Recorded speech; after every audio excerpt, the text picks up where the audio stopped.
स्वागत है आपका स्टेट न्यूज बुलेटिन में। मैं हूं आपके साथ अदिति। चलिए खबरों पर जाने से पहले नजर डाल लेते हैं हेडलाइंस पर। निकाय प्रमुख के उम्मीदवारों की साफ होगी चुनावी तस्वीर, नामांकन वापसी का आज आखिरी दिन।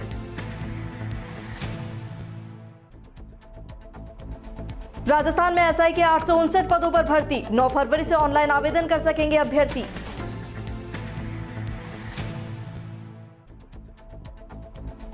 विदेश में नौकरी दिलाने के नाम पर सीकर के 2 युवकों से ठगी, दोनों यूक्रेन में फंसे।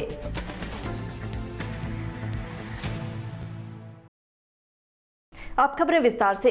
राजस्थान में 90 निकायों में निकाय चुनाव प्रमुख के चुनाव के लिए गुरुवार को नामांकन वापसी का आखिरी दिन है। इसके बाद फाइनल प्रत्याशियों को लेकर तस्वीर साफ हो जाएगी।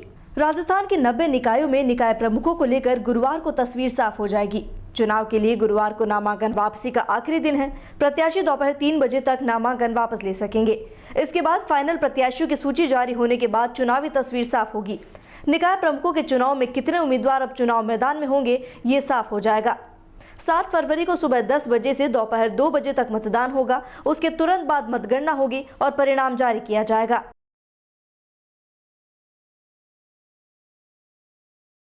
राजस्थान लोक सेवा आयोग एसआई भर्ती करवाने जा रहा है। भर्ती के लिए ऑनलाइन प्रक्रिया 9 फरवरी से शुरू होगी। 859 पदों पर एसआई की भर्ती होगी।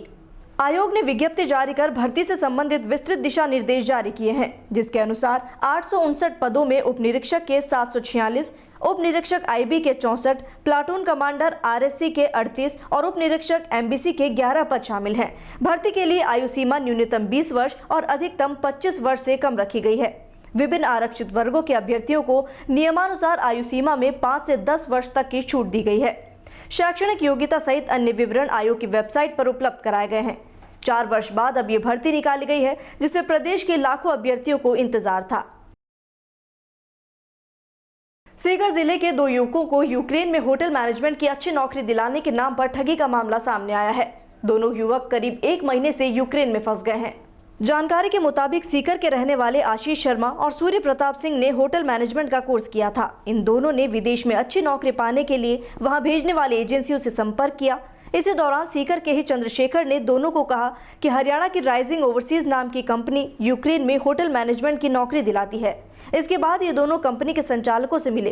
कंपनी के प्रतिनिधियों ने उन्हें कहा कि दोनों को यूक्रेन में अच्छी सैलरी पर होटल में लगवाएंगे। दोनों से कंपनी के प्रतिनिधियों ने करीब 15 लाख रुपए ले लिए। इसके बाद इन दोनों को 27 नवंबर को यूक्रेन भेज दिया गया। वहां दोनों को भाषा सिखाने के लिए 15 दिन तक ट्रेनिंग दिलवाई और उसके बाद काम दिलवाने की बात कही।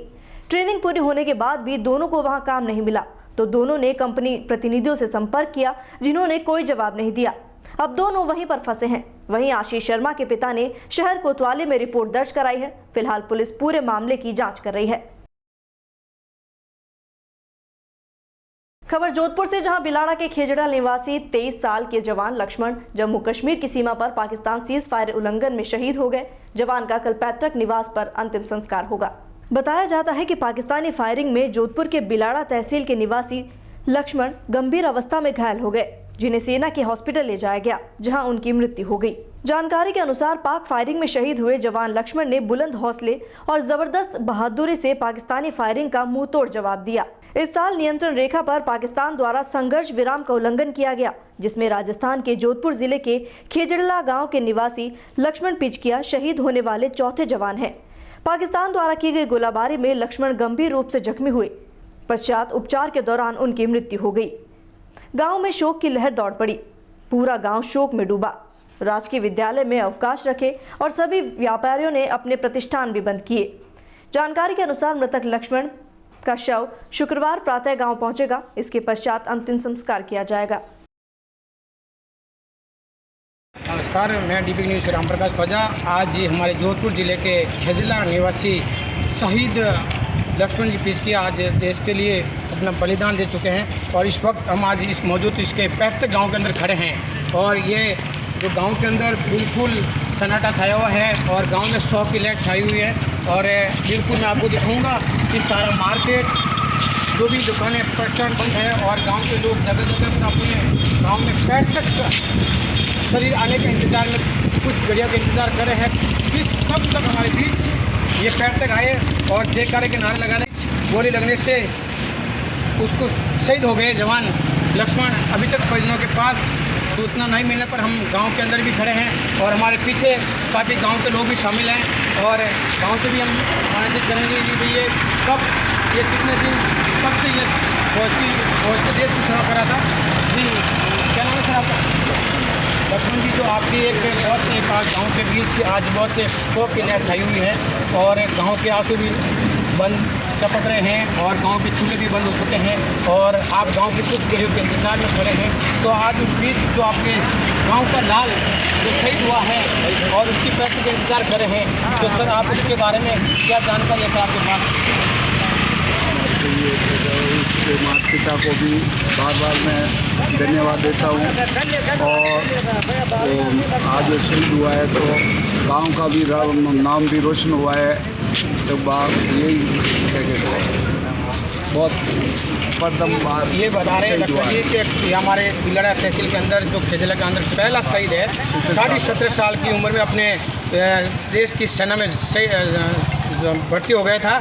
उसके बाद में अभी तक 23 साल की उम्र में ये अपने देश की सेवा करते हुए 4 साल हो गए और देश की सेवा करते करते आज कल शाम को 6 बजे अपने शरीर पे न्यूज़ कर दिया है और उसके बीच गांव के अंदर शोक की लहर छा गई है और गांव के 2 दिन से चूल्हे भी नहीं जले हुए हैं और जगह जगह मैं आपको दिखाऊंगा, मैं कैमरामैन से कहूँगा कि ये सारी जो रोडें हैं सब सारे मार्केट भी बंद हुए हैं और प्रस्थान भी बंद है और जगह जगह गांव अपने आंसू टपक रहे हैं और उस पैर तक का इंतज़ार कर रहे हैं कि कब तक हमारे बीच ये हमारा जो देश गांव का लाल है और अपने माता पिता का नाम रोशन करने वाला लाल कब हमारे बीच आए और कब तक हम उसको जयकारे के नारे और मातृभूमि के जयकारे लगाए और हमारे बीच कितने बजे तक ये गांव की कुछ घड़ियाँ और ये बहुत ही जो दिन एक बुजुर्ग के दिन नज़र आ रहा है जो कठिन की कठिनाई में सामना करना पड़ा है देश के बीच और हमारे बीच अभी तक ये बता रहे परिजनों से भी मुलाकात नहीं हुई हमारे बीच और परिजन से भी अभी पता नहीं है। परिजनों से जो भी उसके बड़े भाई लादरों पिचकिया से हम बातचीत की है, उसने बताया कि उसकी शादी भी गाँव में लक्ष्मण पिचकिया ने आज बहुत बड़ी शहादत दे चुके हैं। हमारे खजड़ला में पहली बार बिलड़ा विधानसभा क्षेत्र में खजड़ला में वो पहली घटना ही हुई है और उसके लिए आज पूरा गांव शोक की लहर में छाया हुआ है और उसकी बॉडी का इंतज़ार कर रहे हैं। और उसने बहुत ही कम उम्र में ये आर्मी ज्वाइन कर ली थी और छोटी उसकी शादी होने वाली अप्रैल महीने में उसकी शादी थी और शादी से पहले ऐसी घटना सुन ली है। गांव में पूरी शौक की लहर छा गई है। शहीद लक्ष्मण राम जिंदाबाद, शहीद लक्ष्मण राम जिंदाबाद, शहीद लक्ष्मण राम जिंदाबाद। जय हिंद। लक्ष्मण पिचकिया जिंदाबाद, लक्ष्मण पिचकिया जिंदाबाद, लक्ष्मण पिचकिया जिंदाबाद। भारत माता की जय हो, भारत माता की जय हो। भारत माता की जय हो, भारत माता की जय हो। लक्ष्मण पिचकिया हमारे लक्ष्मण पिचकिया हमारे लक्ष्मण पिचकिया हमारे भारत माता की जय हो, भारत माता की जय हो। लक्ष्मण पिचकिया हमारे लक्ष्मण पिचकिया हमारे। हमारा लाल आज शहीद हो गया है। ग्राम खेजला का हमारा देश के लिए सेवा करता था हमारा लाल।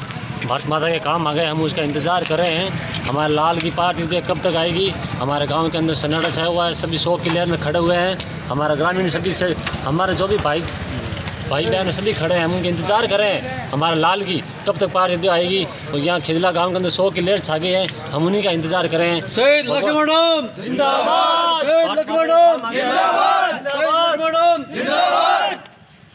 हम उसी कहने से मैं अपने स्थान पर। खबर जैसलमेर से, जहां कोविड-19 वैक्सीन टीकाकरण कार्यक्रम के द्वितीय चरण का शुभारंभ हुआ, जिसमें राजस्व उपनिवेश विभाग के सभी अधिकारियों और कार्मिकों को टीकाकरण हुआ। जैसलमेर में आज कोविड-19 वैक्सीन टीकाकरण कार्यक्रम के द्वितीय चरण का शुभारंभ हुआ, जिसमें राजस्व उपनिवेशन विभाग के सभी अधिकारियों और कार्मिकों को कोविड वैक्सीन का टीका लगाया गया। द्वितीय चरण के पहले चरण में सबसे पहले जिला कलेक्टर आशीष मोदी को कोरोना का टीका लगा, जिसके बाद जिले के सभी उपखंड अधिकारी और यूआईटी सचिव अनुराग भार्गव ने कोविड-19 वैक्सीन टीकाकरण करवाया। जिला कलेक्टर आशीष मोदी ने टीकाकरण करवाने के बाद कहा, कोविड वैक्सीन का टीका पूर्ण सुरक्षित है और टीका लगाने के बाद वो सुखद अनुभव कर रहे हैं।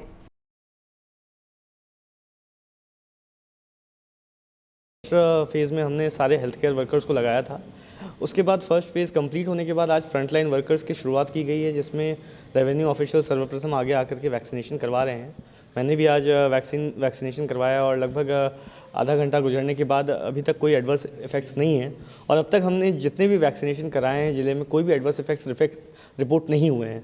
तो मैं हमारे देश के सभी वैज्ञानिकों को धन्यवाद देना चाहूँगा कि उन्होंने बहुत ही अच्छा रिसर्च करके इस वैक्सीन को बनाया है, जो कि पूरी तरह से सुरक्षित है।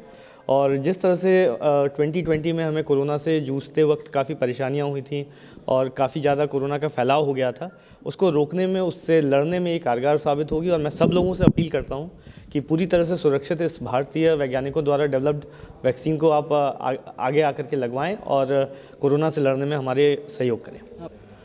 देखिए, इसमें लक्ष्य जैसी कोई बात नहीं होती, क्योंकि जो प्रेग्नेंट वुमेन होती हैं, लैक्टेटिंग वुमेन होती हैं, या जो ऐसे लोग होते हैं जिन्होंने पिछले 4 हफ्तों में कोरोना से रिकवरी करी हो, तो उनको हम नहीं लगा सकते। इसमें यही है कि जो लोग स्वेच्छा से ज़्यादा लगाना चाहते हैं उनको लगाया जाने का ध्येय है। मुझे पूरी तरह से उम्मीद है कि हमारे जो फ्रंटलाइन वर्कर्स हैं, चाहे वो रेवेन्यू ऑफिशियल्स हों, चाहे वो अर्बन लोकल बॉडीज़ के ऑफिशियल्स हों, चाहे वो रूरल लोकल बॉडीज़ के ऑफिशियल्स हों, सब लोग इसमें आगे आकर के वैक्सीनेशन करवाएंगे। हम सब लोगों को मोटिवेट करेंगे, सब लोगों को जानकारी देंगे। लेकिन फिर भी मैं एक चीज़ कहना चाहूँगा कि किसी के साथ ज़ोर ज़बरदस्ती नहीं की जा रही है, ये पूर्णतः स्वेच्छा से लगाई जा रही है और सभी एहतियातों को बरत करके लगाई जा रही है। कोई भी प्रेग्नेंट वुमेन, लैक्टेटिंग वुमेन या बीमार लोगों को ये वैक्सीन नहीं लगाई जा रही है। हम कोशिश करेंगे कि ज़्यादा से ज़्यादा लोग इस आज अपने जैसलमेर में हमने फर्स्ट फेज़ को बड़े सफलतापूर्वक संपन्न करने के बाद सेकंड फेज़ में राज्य सरकार के निर्देशानुसार अभी जिला अस्पताल से कलेक्टर साहब के माध्यम से टीका लगाकर उनको स्टार्टिंग कर ली है। आज रेवेन्यू ऑफिसर्स का और उनके पटवारी और उनके जो वैक्सीनेशन लगेगा, लगभग 202 रेवेन्यू के हैं जो, और आज हम एक दिन में पूरा कर लेंगे। 5 और 6 को हम नगर परिषद और पुलिस और होमगार्ड्स उनका हम वैक्सीनेशन करेंगे, जिनकी संख्या भी लगभग 1500 के आसपास है और अगले ये 2 दिन में हम पूरा कर लेंगे। इसके लिए आज हमने 5 सेंटर बनाए हैं, तो जो भी कुछ ग्रामीण क्षेत्रों में भी है, और 5 सेंटरों के माध्यम से हम आज करेंगे और उसके बाद में जो ज़रूरत पड़ेगी उसके हिसाब से हम सेंटर्स बढ़ाएंगे। चूँकि पुलिस विभाग के दूर दूर थाने भी है, तो जहाँ हमारे चिकित्सा संस्थान है वहाँ पर हमने वैक्सीनेशन केंद्र बना दिए गए हैं और जो जहाँ पर उनकी मैपिंग वहाँ करवा दी गई है और वो वहाँ पर अपने कल और परसों उनका वो भी वैक्सीनेशन कर दिया जाए। जोधपुर में विद्यार्थी मित्र पंचायत सहायक संघ ने एक बार फिर नियमितीकरण की मांग तेज कर दी है। नाम मात्र के नाम पर मानदेय पर काम कर रहे पंचायत सहायकों ने आज जोधपुर में प्रदर्शन कर जिला मुख्यालय को मुख्यमंत्री के नाम ज्ञापन सौंपा। पंचायत सहायकों का आरोप है कि मात्र 6000 प्रति महीने के मानदेय पर पिछले 4 सालों से और विद्यार्थी मित्र के रूप में 14 सालों से सेवा दे रहे थे। यही नहीं, उन्हें ग्राम पंचायत में सरपंच, ग्राम सेवक के साथ ही स्कूल में पीईओ के अधीन काम कर रहे हैं। कांग्रेस सरकार ने उन्हें नियमित करने की घोषणा भी की, लेकिन आज दिन तक इस दिशा में कोई कार्रवाई नहीं की गई। इसे लेकर पंचायत सहायक लगातार सरकार के नाम ज्ञापन सौंपकर सरकार से मांग करते रहे, लेकिन इसके बाद भी उन्हें कोई संतोषजनक आश्वासन नहीं मिला। ऐसे में इस नाम मात्र के मानदेय में उनका घर का खर्च चलाना मुश्किल हो गया है। पंचायत सहायकों को भारी आर्थिक संकट का सामना करना पड़ रहा है। ऐसे में कोई दूसरा काम भी नहीं कर पा रहे। पंचायत सहायकों ने सरकार से उनकी उचित मांगों पर कार्रवाई कर राहत देने की मांग की है।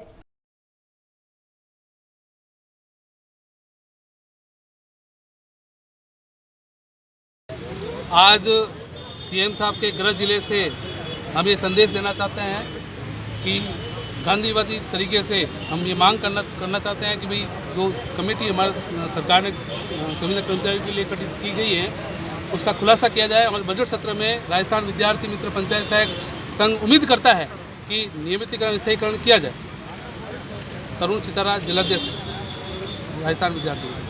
मानदेय में काम कर रहे हैं। पूरे राजस्थान में 27,000 विद्यार्थी मित्र अपने परिवार को पूरे तरह से पालन पोषण नहीं कर पा रहे हैं। हम आह्वान करते हैं मुख्यमंत्री महोदय को कि जल्दी से जल्दी बजट में हमारा मानदेय बढ़ाया जाए, हमें स्थायी रोजगार दे। 27,000 परिवार उनका आपके साथ में रहेंगे। जय हिंद। हमारी ये मांग है कि हमें सिर्फ और सिर्फ नियमितीकरण चाहिए और कुछ नहीं चाहिए, सिर्फ और सिर्फ नियमितीकरण। जी, हम 14 साल से संघर्ष कर रहे हैं। आपका परिचय? मैं लाहौर ब्लॉक से लता ओझा। ठीक। खबर जोधपुर से, जहां मदर टेरेसा फाउंडेशन संस्था जयपुर के संस्थापक निशा शर्मा के जन्म दिवस और कैंसर दिवस के उपलक्ष्य में 4 फरवरी 2001 को विशाल रक्तदान शिविर का आयोजन होगा। इस आयोजन में आने वाले प्रत्येक रक्तवीर को सड़क सुरक्षा माह के चलते यातायात नियमों की पालना की प्रेरणा स्वरूप हेलमेट उपहार स्वरूप दिए गए। इस शिविर में जोधपुर के बहुत से स्वयंसेवी संस्था और सामाजिक सेवा संस्थाएं साथ दे रही हैं। मदर टेरेसा फाउंडेशन संस्था के संस्थापक निशा शर्मा ने बताया कि संस्था का उद्देश्य है कि ज्यादा से ज्यादा लोगों तक मदद पहुंचाई जाए। जोधपुर में भी संस्था की कार्यकारिणी की घोषणा रक्तदान शिविर के बाद की जाएगी। संस्था का मुख्य उद्देश्य समाज की उन्नति हेतु हर समय प्रयास के साथ ही महिला सशक्तिकरण, भ्रूण हत्या, कैंसर अवेयरनेस, बाल विकास और विपरीत स्थिति में नागरिक कल्याण की सोच के साथ बना रहेगा। मदर टेरेसा फाउंडेशन संस्था का मुख्य उद्देश्य समाज के हर जरूरतमंद को जरूरत के अनुसार हर संबंध सहायता के लिए वचनबद्ध है। संस्था की ओर से समय समय पर रक्तदान शिविर का आयोजन किया जाता है ताकि किसी भी जरूरतमंद बीमार व्यक्ति को रक्त के लिए परेशान न होना पड़े।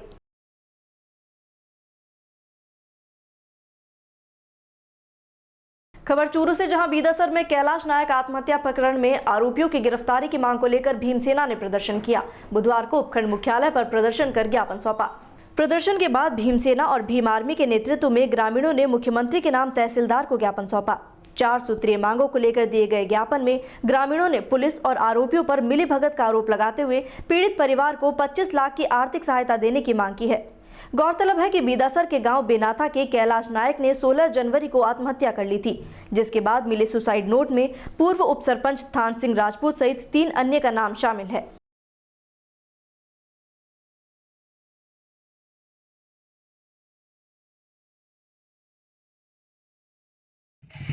बीदासर थाना क्षेत्र में बेनाथा गांव में कैलाश नाइक के हत्यारों को गिरफ्तार करवाने के लिए और उस परिवार को आर्थिक सहायता दिलाने के लिए आज हमने उपखंड अधिकारी महोदय के नाम, मुख्यमंत्री के नाम उपखंड अधिकारी को ज्ञापन दिया है। इसके अंदर हमारी 3 प्रमुख मांगे हैं। एक तो मृतक कैलाश नाइक के हत्यारों को जितना जल्द हो सके गिरफ्तार किया जाए, और दूसरी मृतक कैलाश के परिवार को 25 लाख की आर्थिक सहायता राजस्थान सरकार से दिलाई जाए, और तीसरी मृतक कैलाश नाइक के पुत्र को नगर पालिका क्षेत्र में निःशुल्क आवासीय भूखंड उपलब्ध करवाया जाए।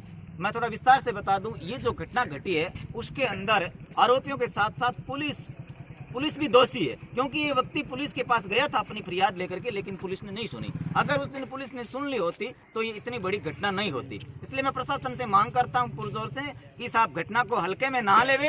राजस्थान का संपूर्ण SC और ST वर्ग कड़ा आवेश में है। इस घटना को अगर हल्के में लिया जाता है तो हम राजस्थान के अंदर वो तहलका मचाएंगे जिसका प्रशासन को अंदेशा नहीं है। राजेंद्र नौसरिया, भीमसेना राष्ट्रीय कार्यक्रम। देखिए, मैं आप देख रहे हैं कि पूरा बहुजन समाज एक है और हम सब यही चाहते हैं, इसमें जो भी दोषी है, भले चाहे कोई भी है, भाई साहब राजेंद्र जी ने नाम ले लिया है, भले चाहे कोई भी दोषी है, सारे दोषियों को सज़ा मिले, ये हमारी डिमांड है।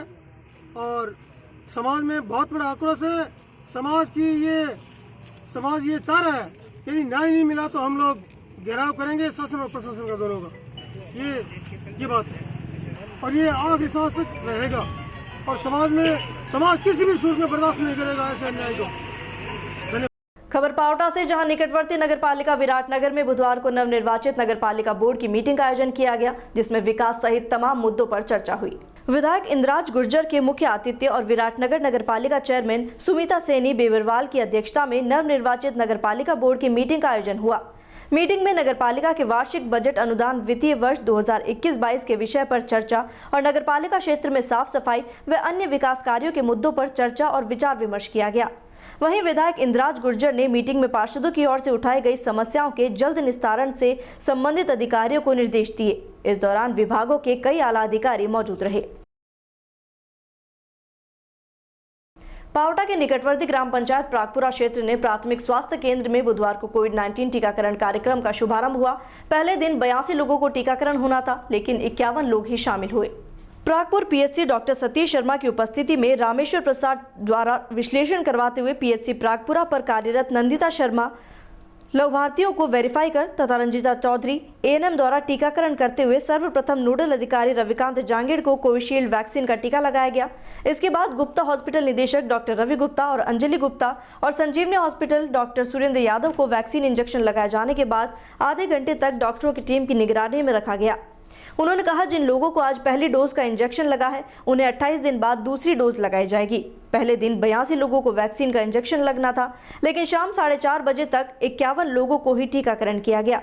डॉक्टरों, पैरामेडिकल, नर्सिंग वैक्सीन लगाए जाने के लिए इन लोगों का चयन किया गया। नोडल अधिकारी रविकांत जांगीड़ व पीएचसी डॉक्टर सचिन कुमार शर्मा ने बताया कि बुधवार को 4:30 बजे तक कोविशील्ड वैक्सीन के 51 लोगों का टीकाकरण हुआ। प्रदेश में नगरपालिका के पार्षदों के चुनाव परिणाम आने के बाद अब चेयरपर्सन चुनाव के लिए बाड़ाबंदी की जा रही है। इसी सिलसिले में चूरू के सरदार शहर में कांग्रेसी पार्षदों की बाड़ेबंदी में विवाद हो गया, जिसमें पायलट और गहलोत गुट के समर्थकों में पत्थरबाजी और मारपीट करने तक की नौबत आ गई। सरदार शहर से जीते कांग्रेसी पार्षदों की बाड़ाबंदी खाटू श्याम जी में गोल्डन वाटर पार्क के पास धर्मशाला सावरथिया में की गई। इस दौरान दोपहर में बाड़ाबंदी से 2 पार्षदों को लेने के लिए कुछ लोग खाटू श्याम जी पहुंचे तो दोनों पक्षों में पत्थरबाजी और मारपीट हो गई। धर्मशाला में ठहरे पार्षदों ने बाहर खड़े लोगों पर पत्थर फेंके। मारपीट की सूचना मिलते ही थानाधिकारी पूजा पूनिया मौके पर पहुंची और समझाइश का प्रयास किया। वहीं बाहर से आए लोगों ने पार्षद शिव भगवान सैनी और राजकुमारी का अपहरण कर लगाने का आरोप लगाया, जिस पर थानाधिकारी ने धर्मशाला के अंदर उपस्थित पार्षदों के बयान लिए। इस पर पार्षदों ने स्वेच्छा से रुके रहने का बयान दिया। मामले की गंभीरता को देखते हुए सीओ रिंगस भी मौके पर पहुंचे और शांति व्यवस्था बहाल की। गौरतलब है कि कांग्रेस में ही 2 गुटों के सामने आने से इसमें गहलोत गुट और पायलट गुट दोनों अपने अपने पार्षदों को ले जाने का भरसक प्रयास कर रहे हैं। धर्मशाला में ठहरे हुए पार्षदगण पायलट गुट हैं, जबकि बाहर विरोध जता रहे गहलोत गुट के पार्षद उपस्थित रहे।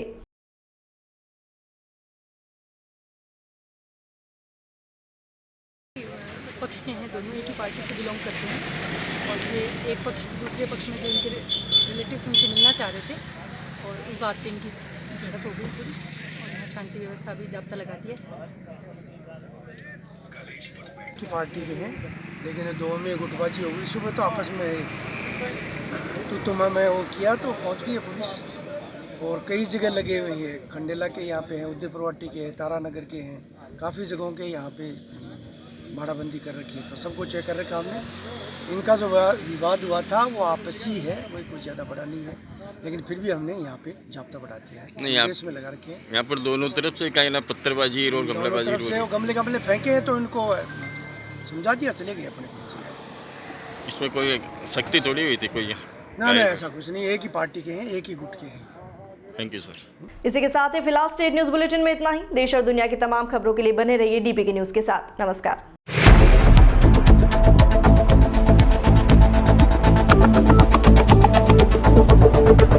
Thank you.